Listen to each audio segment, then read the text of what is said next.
Hello, everyone. Welcome to Byte Marx. I know that it's probably weird hearing me say that because it's Callum this time and not Emilio. But here we are. I'm joined today by RealmW, a fantastic YouTuber who does video essays on politics and games, kind of like us. And we came together today to talk to you about a very interesting topic, user-generated content. Realm, do you want to introduce yourself a bit more thoroughly than I did? Yeah, for sure. Hi, everyone. I'm RealmW. I have a YouTube channel where, I talk about politics, video games, a little bit of philosophy, even though I'm out of my depth there. I've been making videos for about a year now. And I've met a lot of really interesting people through it, including the wonderful people from Byte Marx. Aww. I forgot. Pronouns. My pronouns are he, him, just by the way. My pronouns are he, him. I know it's not super exciting when it's just two cis dudes saying their pronouns, but, it's important, and I need to keep that stuff going. Yeah. Okay, so today we're talking about user-generated content or user-made content, and I have a question for you, Realm. Lay it on me. What is user-made content? Well, user-made content, I think, obviously, what people's minds go to most is games like maybe Mario Maker or Dreams, much more recently, where the game kind of provides you with the tool set in order to create your own things, basically, within the constraints of the game. I think that also what people's minds might go to is mods, which has been a thing for a very, very long time and are a very important part of a lot of game communities. But also, I think we interestingly have thought about the idea of user-generated content actually expanding out into things that game communities kind of influence through the ways that they work and the ways that they have conversations about their games. Oh, okay. So would you say that things like fan art and even character creation in some games, is that user-made content? Oh, yeah, absolutely. Because user-made content, it's as much about the ways that fans of a game will interact with each other and kind of build something more than just an individual interaction with the game. Okay, well let's start this with a bit of a lighter note. What's your favorite experience you've ever had with user-made content? Just one of them. It doesn't have to be the best one ever, because I know that's hard to quantify. That's a very good question. I think what my mind would immediately go to would be when I was probably 11 or something like that. I played a fair amount of Europa Universalis 4. I was very bad at it. I still play it from time to time. I'm still very bad at it. But you can't be good at those games. You can't. It's impossible. Yeah, I don't really believe it. I see the screenshots people make of their really great games, and I'm not going to say they're all fabricated, but you know what? I'm not confident. You can do magical things with Photoshops these days. Yeah, for real. But I specifically remember, those games, Paradox Interactive games, have a really big emphasis on, from a community standpoint, on mods and on these kind of collaborative projects. That mods for Paradox games like Europa Universalis, like Hearts of Iron, will even have higher teams to work on them. It's a very common thing. And I remember on the Steam forums for that game, back in probably 2016, there was this guy who was making a mod for a Mars map, some kind of future scenario on Mars, and just there was this forum thread that they had created where people could just throw out ideas for different countries that they could create and kind of explain how they think that would have come about. And I remember spending just hours in that thread. I mean, I didn't even play the mod because I was so awful, but I would just spend hours like thinking of these kind of intricate ideas and like interacting with this mod creator and kind of going back and forth on these things. That's just a really cool memory to me. Yeah. I think the first experience I ever had with like, this may not be the first experience I've ever had with user-made content, but it's the first one where I sought user-made content out, was, I imagine with most people my age, Skyrim. Yeah. Yeah, the Skyrim modding community was nuts. It went wild, and it was just crazy to me. Like, it was like I had played this game for so long, and I hadn't even done everything in the game, but this community had just made it so much bigger that Skyrim can become a thing I can go back to every time now and have a different experience because I just downloaded a new mod for it. Yeah, absolutely. And Skyrim is a really great example of that. And honestly, other Bethesda games as well, that like mod communities can extend the lifespan of a game by so much. I mean, this also is a thing with like Grand Theft Auto 5. Like all of these games, you know, you can experience like a effectively infinite amount of content with these things. Yeah. I before we move on to the next point, I do want to admit that I got so into the modding community that I did a audition for several voice acting roles in mods that were going to come out, like really big mods. None of them ever worked out, but it was that kind of thing, you know, where it could have been a real badge on my voice acting career if I had gotten the part. And that's the great thing about modding communities. And I think a lot of people's like game development careers have started because they were just famous in modding communities. Oh yeah, absolutely. And even like modding communities, even today, still manage to kind of branch themselves off into their own like separate communities and fandoms. Like not even for a specific game, but for a mod for a specific game. I think that happened most notably with Kaiserreich, which is like a mod about what if Germany won World War I for Hearts of Iron. Like that has its own incredibly dedicated fandom specifically for that mod.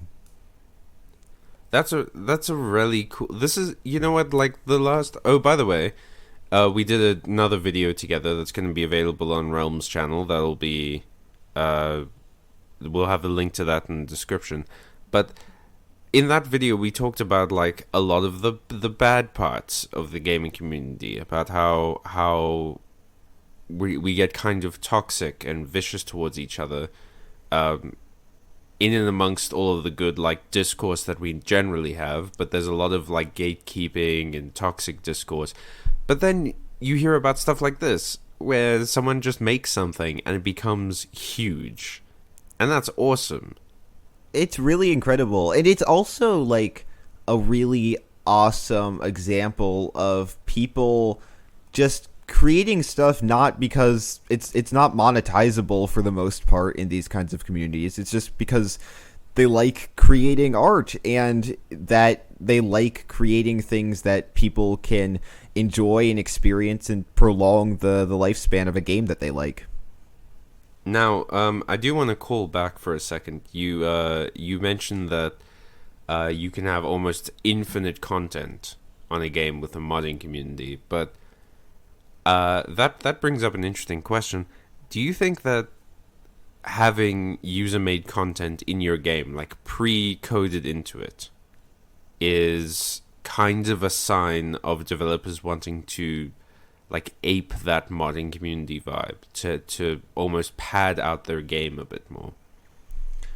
I think it can definitely depend on that point, because there are definitely situations where that is the case, and we have seen at least the idea from a lot of developers that at very least the idea of vastly prolonging a game's lifespan, specifically through games as a service or live service models for games, is a thing that they're interested in. I do think, though, that in terms of creating a system where players can create their own content, it's not always necessarily quite as easy as creating the mechanisms for doing that, and you'll end up with a good community, because you really do need to provide players with the tools that, actually make that a fulfilling and enjoyable enough experience for people to do it. So I think there does have to be at least some amount of care put into it in order for it to eventually be beneficial to the developers. Yeah. Now, we're going to do an interesting thing around here at the 10-minute mark, is we're going to take a step back, take a little trip through time to way back in the day. Let me just find it real quick. When user-made content was kind of first introduced. Now, when you think user-made content, you kind of think video games, right? Yeah, naturally. So, I think the first...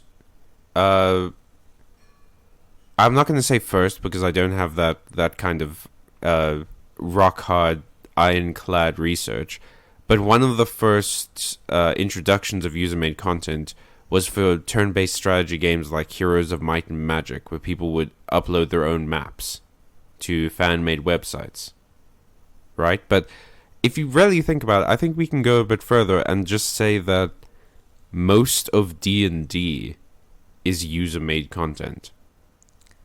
That's an incredibly good connection there.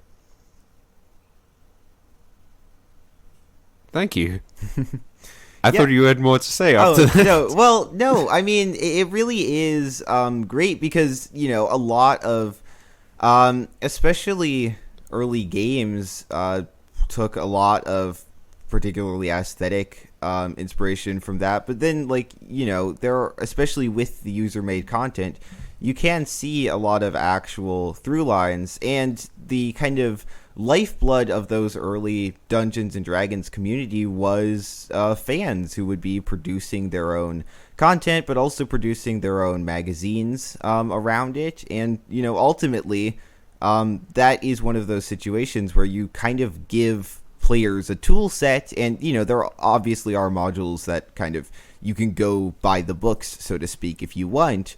But you provide players with a tool set and basically say, you can go along as strictly with this as you want to, or as loosely as you'd like. It's kind of up to you. I mean, that's kind of how Dungeons and Dragons is designed, because every new book that comes out is either a module with pre-written adventures inside of it that you can deviate from, like they encourage deviation from it, or it's just a book with new stuff for the game, like new classes and new player race. Well, not new classes, but new player races and new subclasses for existing classes, and new items and stuff. They don't even give you like a narrative really to run with. They just introduce maybe a new continent and maybe a bunch of new items and things, and they say go nuts.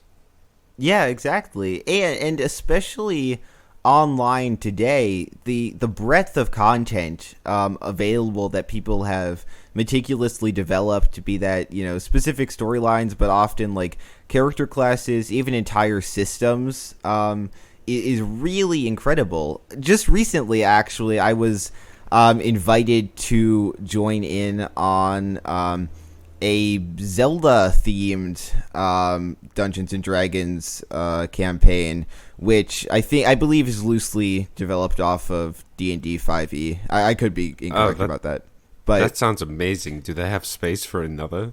I could honestly totally ask, because I think we did just have somebody have to leave. But it's this incredible system that someone has developed. There are all of these completely thought out classes and races, and even like outside of that thing, that stuff that kind of just exists online for anybody to use, the the guy who's dungeon mastering it has developed this incredibly intricate backstory for everything, and it's really incredible. And like, this is kind of an experience that like nobody else is going to have, at very least in the exact same way. But especially when you have like a dungeon master who's really committed to going all the way, like that is a completely unique experience that like no one outside of your group is going to get to have.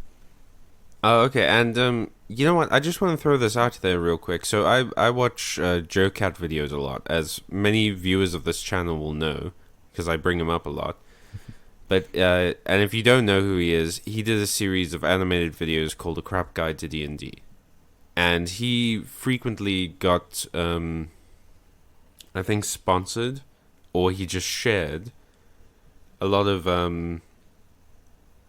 Patreon links to fan-made content for D&D, where it would be like everyone's a type of bird in this D&D, and it has this whole world set up, and you can download it for Tabletop Simulator, and you can download the books and stuff. And that's kind of where the community is at right now, is that they found a way to turn their homebrew into finance. They've that wasn't a good sentence, but it was a sentence, and I certainly said it. But they found a way to take their homebrew content and put it out into the world. I mean, I have a book here. I've forgotten its title and I can't see it, but it's a fantasy story. I think it's called like Dragons in Autumn or something like that. And it's literally written about the D&D campaign that the authors had with their friends. That's incredible. And like that's amazing. Like if you listen to the Adventure Zone, they're releasing New York bestsellers, like New York Times bestsellers graphic novels of their D&D campaign. Yeah, and the incredible thing about that is that began off of, like, as you were saying earlier, one of those pre-made modules that it just kind of continued to diverge from until it became this incredibly unique thing.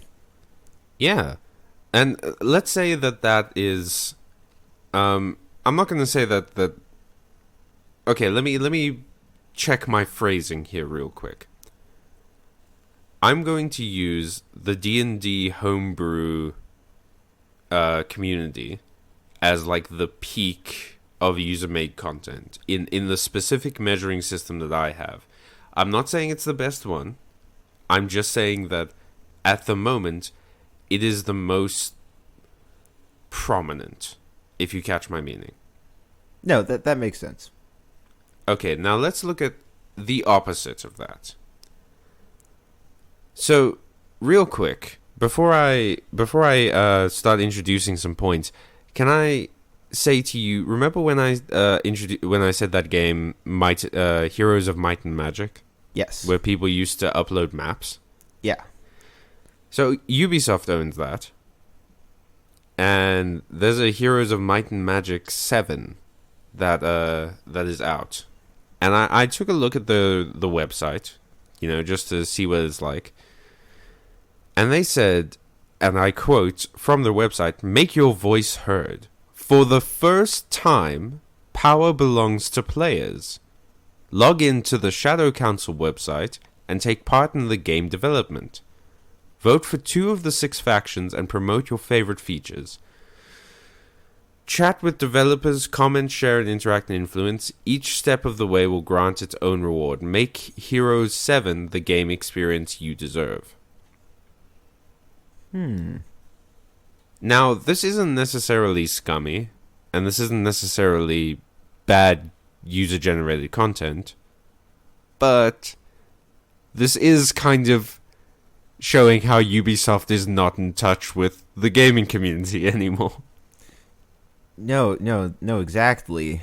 And that's a very interesting case where it's like, kind of, it is ostensibly some degree of user leverage and quote-unquote user-created content, but like, it's very much in the context that the developer would like it to be, and it ultimately is, I think it is still some degree of user influenced content, but it's not by any means something like we have been discussing where there truly is a large degree of player freedom.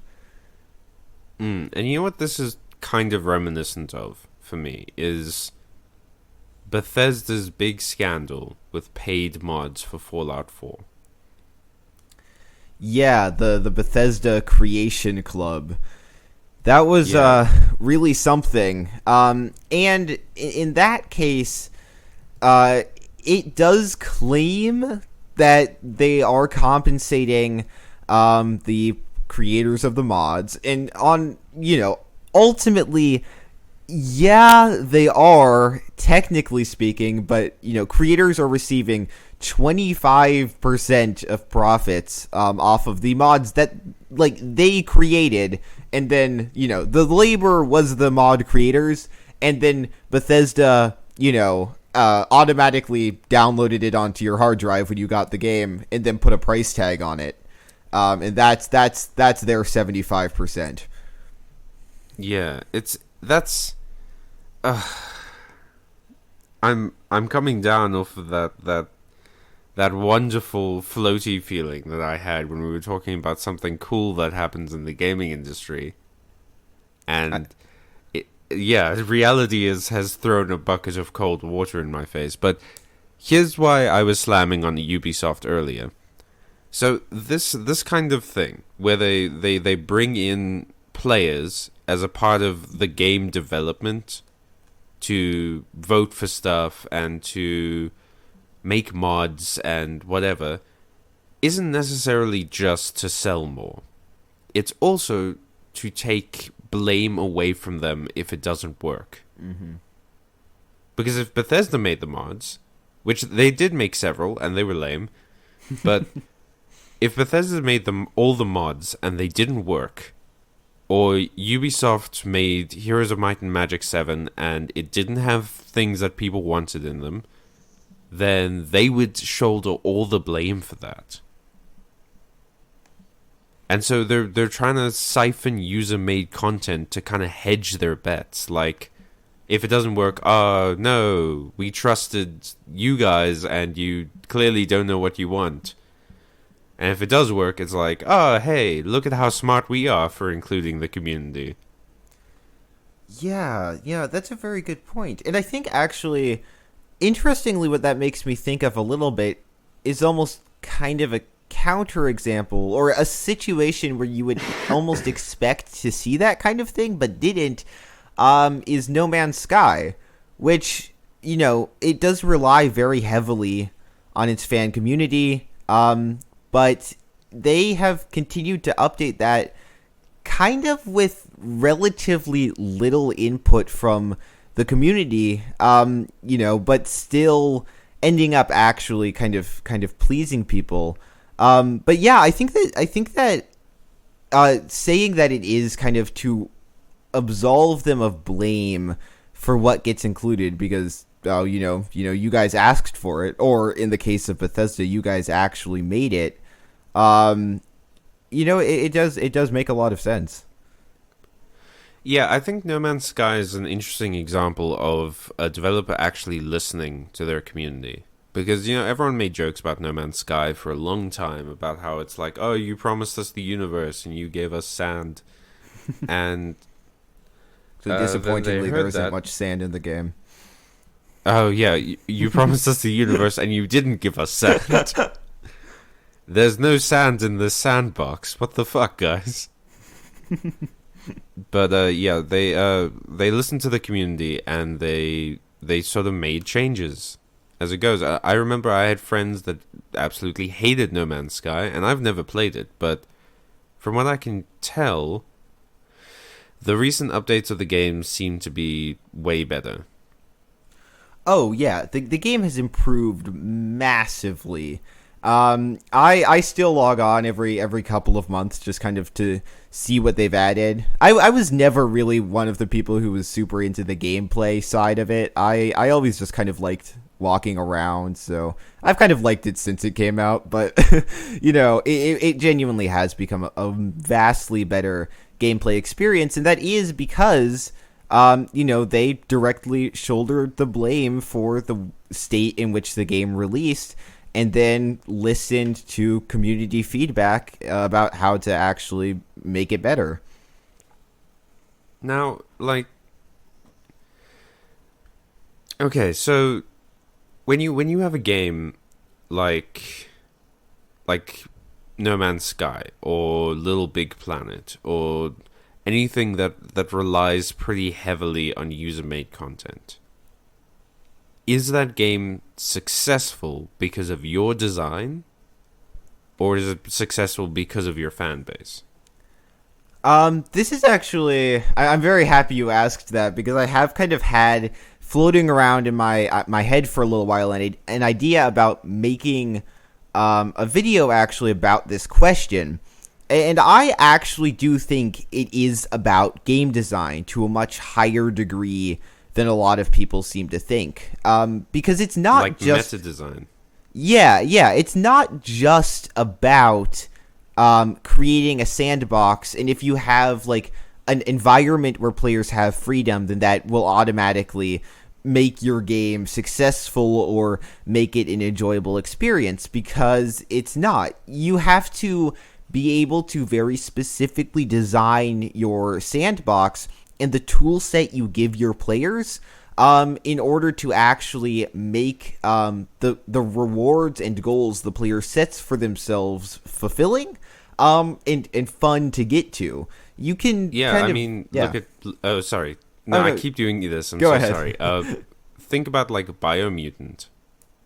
It was this huge... everyone was super keen to see it. It was this really free and flowing sandbox that looks incredible. You could do so much stuff, and the design is just not there. Yeah, and we saw this trend, this exact same thing play out over the early to mid 2010s when open world games were becoming a craze, and it was just getting into every single new game, particularly in franchises. Like, everybody had to have their open world game. But, as we continued to see time and time again, simply creating a sandbox environment for players is not enough. If you don't have the gameplay there to make that sandbox enjoyable and understandable to interact with for the player, then it's not going to work. Exactly. I mean, I think... I promise I think a lot, all the time, frequently. But there are so many examples of sandboxes that just don't work, and I will give you some of them soon, as soon as I think of some. Yeah, well, in the meantime, an example of a sandbox that does work really well is Super Mario Maker. And one of the biggest elements of that, I think, is like incredibly intuitive UI design, which is not something... Wait. Whoa. Okay. Is Super Mario Maker a sandbox? Well, it's not exactly a sandbox, but it is a game that relies incredibly heavily on user-created content. And I think, well, in a sense. And I think that... Yeah, but I would say that a sandbox relies heavily on the user experience. So user-created experience rather than user-created content. I think that's actually a very good distinction to make, because, you're right that in many cases sandboxes don't have quite as much the interaction with other players' content as it is making your own for yourself. But I do think, though, that there are connections in the ways that games like Mario Maker or Dreams that are very structured on user-created content within a framework that the developers devise, and user-created experience in sandboxes where you're given tools to kind of create an experience specifically tailored to yourself and what you want to see in the game. I think there's a lot of carryover between the ways you have to design those games in order to facilitate the player being able to, make what they want of your sandbox. Well, you know what? We both speak English relatively well, although evidence has proven to the contrary in my case in this podcast. But yeah, let's coin a phrase. Let's come up with a term, and I actually have one in mind for games like Super Mario Maker and Dreams. Let's call them toy boxes. I like that, and I'm presuming that the reason you call it that is because the game will provide you kind of with a specific set of With tools. the tools, yeah. Yeah, I think that's really good, actually. Because it's the difference between sitting in a sandbox as a kid and getting like a bucket and making little castles and whatever, and then pretending that you're in a desert, looking at a lost mine. I was a very nerdy child. You're pretending that you're at like an excavation site or whatever, and then going to a toy box and picking out like a bunch of Transformers and then making them do something that Transformers don't usually do. Yeah, no, I think that makes perfect sense. And I think that distinction between situations where you kind of have a much more broad, but maybe a little bit more loose freedom to do what you'd like, and situations where you're provided with a very specifically designed set of tools that interact with each other in a very specifically designed set of ways. Yeah, so like games like Super Mario Maker, Dreams, and even games like Halo and Little Big Planet, where they have level designers. I'd say those specific aspects of the games are very toy box like.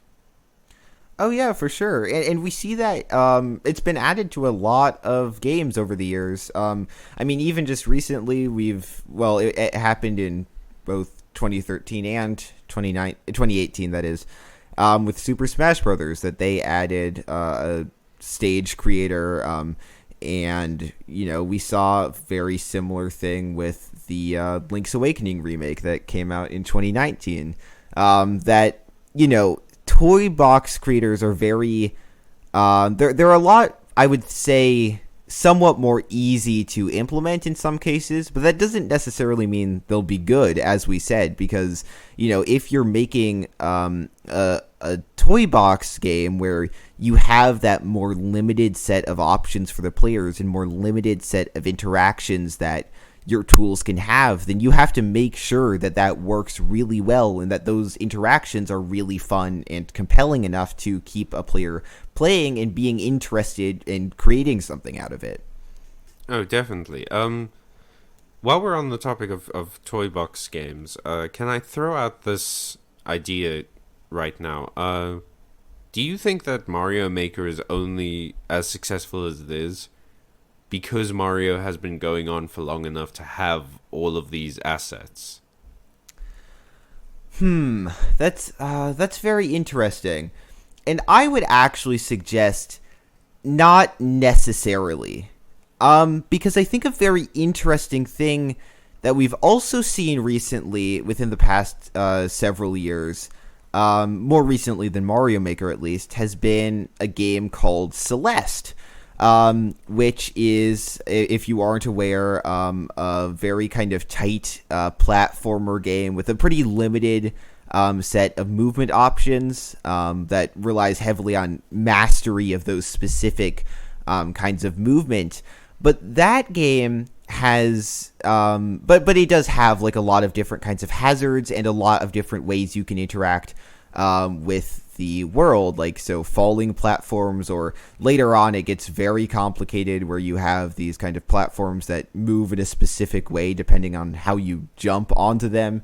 It's a really cool game. I would really recommend it. But we've seen a very significant modding community with that game, where people will create their own custom levels out of the tools that game basically provides. And I think it lends itself very well to modding because it's a relatively simple game in terms of how its levels are laid out, but it's got all of these super interesting tools that can interact with each other in super interesting ways. And I think that's basically what Mario Maker is. And so I do think that, if you have those tools, as Celeste has showed us, it doesn't necessarily matter if you're kind of an IP that's existed for 30 plus years or one that's existed for like 3 years. You can develop that kind of an experience. Okay. Well, that makes a lot of sense. I mean, I'd say that it all comes down to game design in the end. That if your game is not made to support user-made content, then the user-made content will probably not be as prevalent. But here's the thing. Do you think that Skyrim, for instance, one of the leading modding communities in the world, do you think Skyrim's initial design was very open to user-made content? Whew, that's kind of a tough question. And it kind of does get to an interesting point, which is that, like, it's very difficult to determine in a lot of cases why a big modding or user-generated content community can develop around one game and not another. And I guess my Skyrim cred is that I've played a fair amount of it. I've done like none of the main quests, but I've played like a solid more than 30 hours of the game, which is I like amateur numbers, I know, but yes, you plebeian.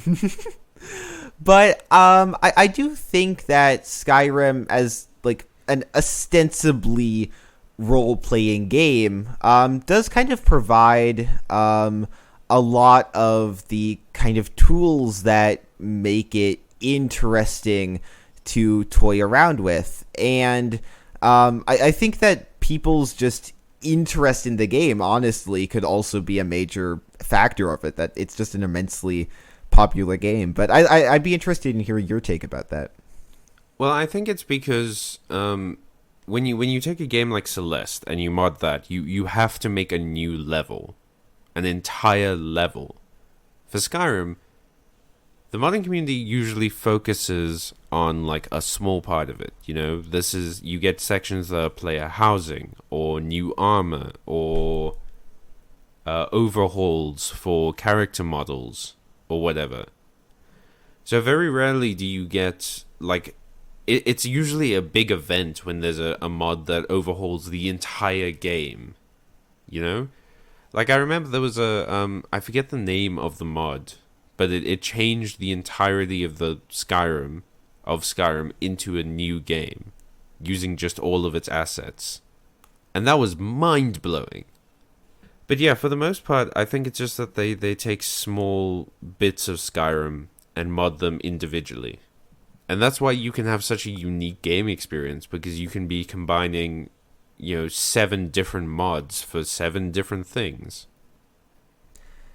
That actually makes a ton of sense. It also, kind of hand in hand with that, I would suggest the fact that a lot of the time, people, specifically with Bethesda titles, in more recent years, people are not always 100% satisfied with the ways that certain parts of the game can work. And it can be really small elements. But the ability and the focus of a modding community around more kind of small scale changes can make it so that, specifically just changes that, alter like one tiny thing that has been annoying you about the way that the game works can become really successful. I mean, yeah, quality of life. Like Stardew Valley has a big modding community just for quality of life improvements. Adding new characters. I mean, I was going to because I'm cool and interesting, I was going to a Magic the Gathering party at a friend's house, and the guy who I was traveling with, we were talking about Stardew Valley, and he told me that he had gotten mods for it that made the game like 100 hours longer. Oh man. And that's the thing is even if you just download a small mod that adds a little bit, you can pump so much content into a game. I mean, if you have one new character. Yeah, and especially in like a social simulator, at least in part, like Stardew Valley. Yeah, like adding that kind of thing can massively increase the amount of not conflict, amount of content. And as you were saying, the ability for mods that kind of aren't necessarily total overhauls, but influence more one area of the game can allow for that amount of content to be incredibly inflated just by, adding a new character here or adding some, new kind of gameplay element there. Yeah, but I think a big problem with user-made content is that it's very PC specific. You don't get a whole lot of user-made stuff on consoles. Yeah, and that's something that makes me very sad in a lot of cases. Specifically, the Legend of Zelda: Breath of the Wild came out in 2017 for the Wii U and the Switch. In that game, I believe it presents like this very, very good bedrock for modding, because definitely. it's a game that has like a very solid gameplay foundation, but also that a lot of people think is a little bit lacking in content in certain areas. And that game has actually been successfully emulated on PC. And even with the, I have to imagine, somewhat limited PC Breath of the Wild player user base, already has like a ton of mods. A lot of them are pretty surface level or cosmetic, like new armor additions or new weapons or being able to play as Zelda or something. But more recently, we've seen mods that add entirely new NPCs, buildings, characters, and it kind of makes me sad, one, that like most players of the game won't get to experience that stuff, but also just imagining if modding was more accessible on consoles, what that could be. Like, if that's what it is now, I can't even imagine how robust that community would be if it was more accessible. I mean, I think if Breath of the Wild was moddable on consoles, it could have been the next Skyrim. Oh, for modding sure. community-wise. But you know what game really sticks out in my mind is Persona 5. Oh, yeah. Because I never bought Persona 5. I borrowed it from a friend, and I started playing it, and I got, like, quite a ways into it. And then Persona 5 Royal came out. And I ended up buying that, but Persona 5 Royal is a far better version of Persona 5, because it has so many quality of life improvements. And if there was a... having played both, the difference is kind of staggering. I mean, yeah. People will say like, "Oh, it's just the same game." It is not by any means the same game. I mean, you get extra time slots for one thing. Your cat stops telling you to go to sleep. Thank God. But here's the thing that I was mulling around. If that game had been moddable, I had bought Persona 5 instead of borrowing it from one of my very kind friends, I might have been able to just mod my version of Persona 5 rather than having to buy another game. No, absolutely. And I think games that are released with updates like P5R, and I know that P5R does have other content, but it's a standalone that expansion, kind of thing, isn't it? It's just an expansion pack for the game. Yeah, essentially. And you do raise a great point there, which is that those kinds of things really would not be necessary, I don't think, because I can imagine like a weeks after Persona 5 was released, if it had been moddable, there would have been a Morgana doesn't tell you to go to bed as often mod. There would have been probably even additional character mods. There would have been, all of these improvements that Persona 5 Royal offers, I think would have been pretty readily provided by a modding community. Yeah, and do you think that it's just because consoles are harder to code for? Or do you think that it's this... Because I've kind of gotten this feeling over the years that when a developer's game gets onto console, it becomes like sacred. I'm not super certain as to the reasons, but I do know that it's not because it's just harder. The Wii has an incredibly robust modding community, specifically for Super Smash Bros. Brawl comes to mind. But, these days, like, a lot of people who have Wiis, they're hacked because it's not very hard to do, and the mods there's tons of them. Super Smash Bros. Brawl actually has a really, really robust modding community. And the game even has essentially a complete overhaul mod called Project M, which adds a ton of new characters, new stages, new costumes for existing characters. I think it also might adjust the balancing for existing characters, but I might be wrong about that. But yeah, it's this like really great mod, and it's on the Wii, which people, like, even developers complained about being kind of difficult for them to develop for. But like, you know what? Like, I don't think it is a matter of it being too difficult on consoles. I really don't. Because I remember like Nintendo and Sony and stuff being so adamant to pull off. That's take that sentence out of context. They were so adamant to take down Let's Plays from games recorded on consoles and things because they didn't want it to spoil the story. And it's that specific phrasing, like the idea that if you allowed modding onto consoles, it would in some way impact the experience. And if I'm not saying that's true. I have no evidence to support that that's true. But if that is the case, then why not include a feature in your game where you aren't allowed to mod it until you've beaten the game? And that doesn't even have to be in every single game. That can just be on the PlayStation Store or whatever. Like, you can't access the modding community for this game until you've beaten the game. That would be a very Nintendo thing to do, but actually we have seen things kind of like it. I believe in the original Persona 5, I don't think you're allowed to take screenshots of the game on PlayStation until you have reached New Game Plus, or you might not be able to at all. But I think you do get the option once you've beaten the game once already. And so, like, they aren't at all, I think, averse to doing that kind of thing. And doing that with mods would kind of address their issue that they want people to experience, well, the experience that they created to begin with, and then basically allow you to do whatever you want. Because I think that it's definitely the case that some people who play a game once aren't necessarily going to pick it up again.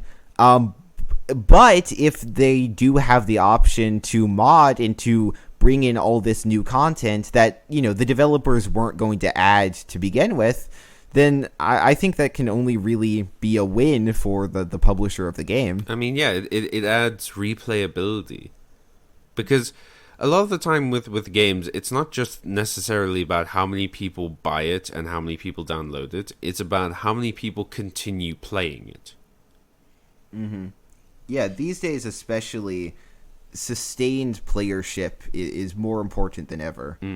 Well, we're getting pretty close to the hour mark, so let me ask you one last question, and then I think we'll go into the plug dimension. All right. Yeah, I'm not going to call it that in the future. I steal enough. Oh, no, I think you should. No, I think you should. I steal enough from my brother and me already. So the last question is, what do you think the future of user-made content is?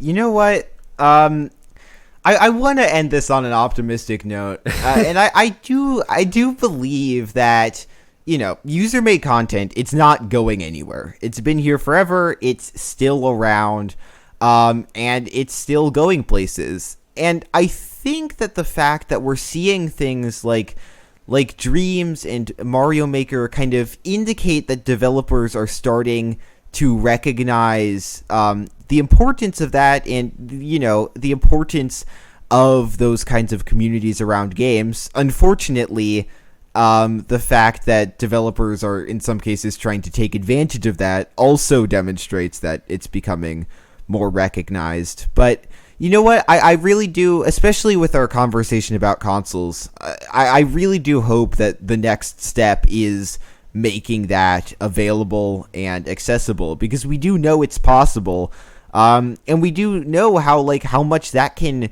massively increase the lifespan of a game. The fact that people are playing still in 2021 a 2007 Wii game that people widely consider on its base version to be one of the worst in the series, that they're still playing that is kind of incredible. And I do hope that developers, publishers, console creators will kind of wake up to the fact that would be really good for them if they were to allow it. Yeah, I think I totally agree. I think the next step has to be mods for consoles. That's almost a no-brainer. Like that's the next big leap in the community. But you know what I'm excited to see is, and we haven't done this in a long time, but you know what, Realm? I see a bright light in the distance.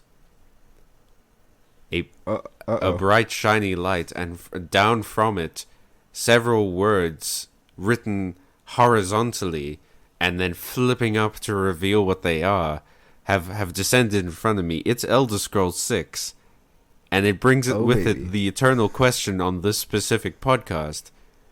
Hey Todd, where the fuck is Elder Scrolls 6, Todd? Todd, what the fuck are you doing over there? Who can say? But I'm we did just get revealed the new Battlefield game, which takes place pre Elder Scrolls 6, actually, 2042. Yeah, Todd, Battlefield 6 is coming out before Elder Scrolls 6. Anyway, well, we've ragged on Todd for a bit now, so I can fulfill that blood pact that I have. But what I am excited for Elder Scrolls 6 is to see if the modding community gets anywhere close to what Skyrim had, because this is the first Elder Scrolls game we've had in years. Yeah, it's going to be really something, and it is going to be really interesting to see if that happens, because it's not always the case that it will carry over. I mean, we saw Imperator Rome by Paradox Interactive. It doesn't really have a great modding community. There's a lot of stuff to fix in that game, and it just didn't really carry over. So it's going to be really interesting to see if it does carry over into Elder Scrolls 6. Maybe it'll just be too good to mod. No one will even know what to do. Oh, okay. We can, like Cyberpunk. We can stand around and be optimistic all we want, but let's not outright lie. Fair enough. Here's hoping that Elder Scrolls. You know what? Sorry. I can confirm to you that Todd Howard is not in my room right now. I've never had any interaction with the man, and he's never threatened me before. We have to edit an ominous clicking noise of a gun hammer when you say that. I'm not going to do that, but I said it so that you can all imagine it. Anyway. Yeah. You can play it back and just think about it. You can do a sound effect with your mouth if you want, actually. No, that sounds so terrible in audio, please. But anyway, I said that directly after I did it. Anyway, what was I going to say? Oh yeah, I really hope that Elder Scrolls 6 takes place in Black Marsh. I have to say. I am not familiar enough with the Elder Scrolls universe to really have a prediction or a hope, but you know what? I'm excited nonetheless. I'm definitely going to play it. I mean, we'll see. Well, the reason I say so is because Black Marsh is where the Argonians come from, so that's rad. You fast travel by having a giant worm eat you, which is also rad. And if it was in a marsh, all of the bugs would be, well hit. I mean I don't know. The worm sounds cool. I'm on board. That was a terrible a terrible joke, and we walked miles to get there, but we're here now. We're in the last 5 minutes, and if you've made it this far, congratulations, you survived. But if you do genuinely enjoy what we did here today, then please check out the other video we did on Realm's channel, which we will have, depending on whether this one or that one goes up first, we'll have a link to it, but as soon as that one goes up, we'll probably add a link anyway. Realm, do you want to plug anything? Hell yeah. So, I mean, first of all, that video, we talked about censorship. We talked about a lot of stuff, actually, but that will be on my channel, which is RealmW on YouTube. I talk about politics, video games, things that annoy me. You can also find me on Twitter at RealmW_video. RealmW was taken, god damn it. But I post there about how I'm totally still making YouTube videos, and also my assorted E3 predictions. So you can check me out in either of those places. I would be super pleased to see you there. And thank you so much for having me on. This was a blast. I loved making this podcast episode. I loved recording that other video with you. Thank you so much. Yeah, it's been a really fun experience. And funnily enough, Byte Marx was also taken on YouTube, which is why we're at Byte Marx Cast. Nice. Yeah, so on that topic, if you want to support the channel, please follow us at Byte Marx Cast on Twitter. I think it's also at Byte Marx Cast on Instagram, but you can find the links to all of our socials in the About page of our YouTube channel. And please check out our Patreon. But you know what? Patreon's a commitment. That's an every month thing. So I get that some people don't want to spend money like that. So if you're one of those people who isn't keen on the every month thing, buy us a coffee. But what I really need you guys to do, please, is share this video around, like it, comment on it if you can, because that really helps us with the algorithm. And please check out our Curious Cat. We're trying to do a Q&A video for reaching 500 subscribers, because milestones are important, guys. And we need some new questions. So please do that. Please check out Realm's stuff. This has been Byte Marx, reminding you to ask the very important question, what the fuck, Todd? What the fuck, Todd? What the fuck, Todd? Well, thank you for listening, and ciao. Bye.